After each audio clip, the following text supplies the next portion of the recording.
Hey everybody, it's Jason Blaha here, and once again it is time for my client Michelle's vlog. And we had a very productive week. Many of you have seen the reels and shorts already of her max effort lifts. We started the week off with a bench press, which we got 165. Although I think I loaded the 160 just now into there because if I recall, she actually paused on the 165. So I apologize if I loaded the wrong clip into this, and I think I did. All right, for accessory work, we do barbell rows. All right, we do some barbell rows. She does pause benching, which I don't know if we got the footage there for this. We did some pause benching as assistance work.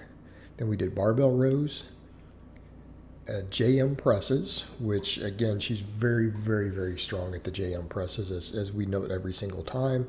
Again, tricep strength is on point.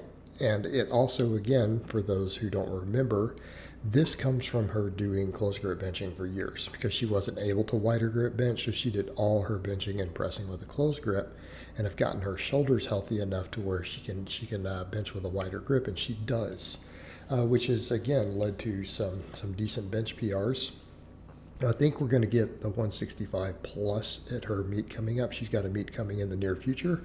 I think we're probably going to try that 165 for a second attempt because the goal is going to be to get her qualified for nationals on the second attempts. So that's kind of our goal. And then third attempts will be, to try to get PRs. All right, then of course we do chin ups. And she's pretty strong at chin-ups, obviously. And what do we have here? Yep. Then we do her shoulder work. So on the first workout of every week for the upper body, I usually have her do plate front raises, and then we do laterals for workout number 2. Again, just keeping her shoulders well developed. And yes, I understand when people look at all her exercises, her volume is very high. But a couple things that you need to remember there she got that smile in the middle doing these. The thing to remember with her, a couple of points. Number one, she used to be a very serious competitive boxer. So her conditioning is higher than the average client that I have. She also does GBP work almost every single day. So her conditioning is high. Plus, we know from the research that women have a higher volume tolerance than men do in the weight room. Okay, this is very, very well documented in the scientific literature. So when you factor those 3 things in, yes, I give her a lot more volume than I do most clients. I don't know if it's a lot more, but it's substantially more. All right, max effort squat day. She did 265 for a back squat. Again, we're up in PR territory again for her, followed by pause squats. So then we do sets of 5 on a pause squat for 1 to 2 second pause at the bottom as assistance work for the back squat.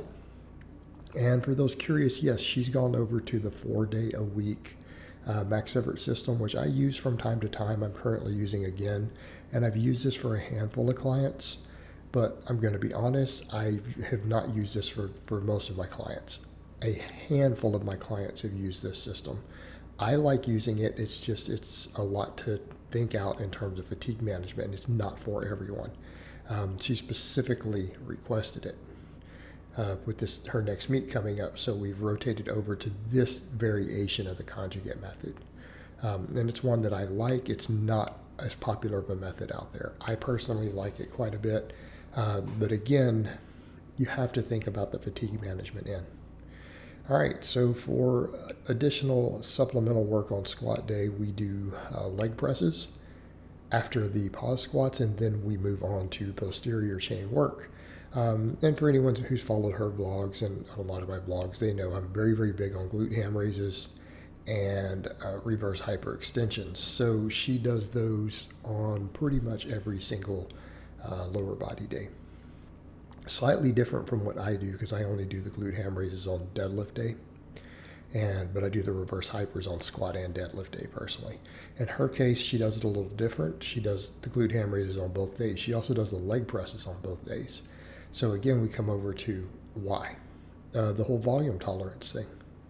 It is a situation with a very highly conditioned athlete with a very good volume tolerance. Okay, so that's how we get away with doing some of this stuff.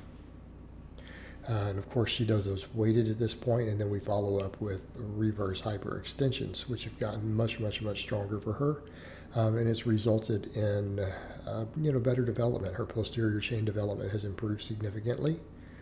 Right, glutes and hamstrings, they're bigger, right, noticeably bigger, because we put all that work in over months and months and months. And there she is, finishing up with the reverse hypers. And I'm going to trim most of these out for a workout too, just to get the vlog down to a reasonable length here. I don't like these vlogs running much over about 10 minutes if I can avoid it.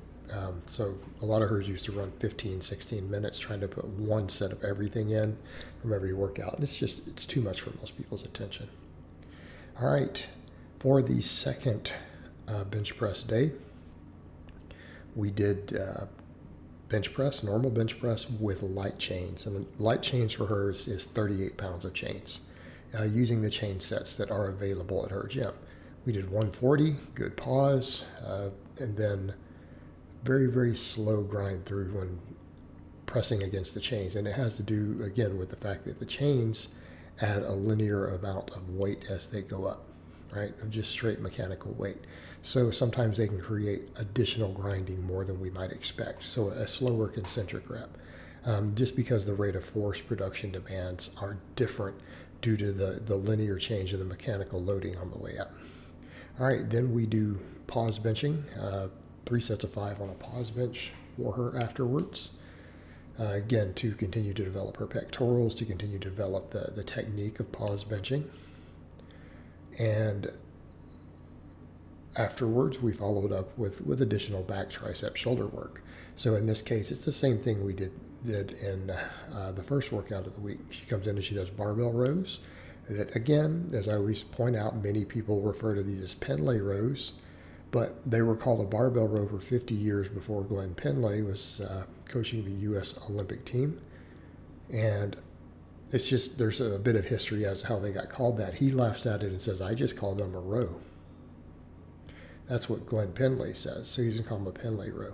And the only reason we differentiate that is because the bodybuilder row that you see done in the more modern times is a different row.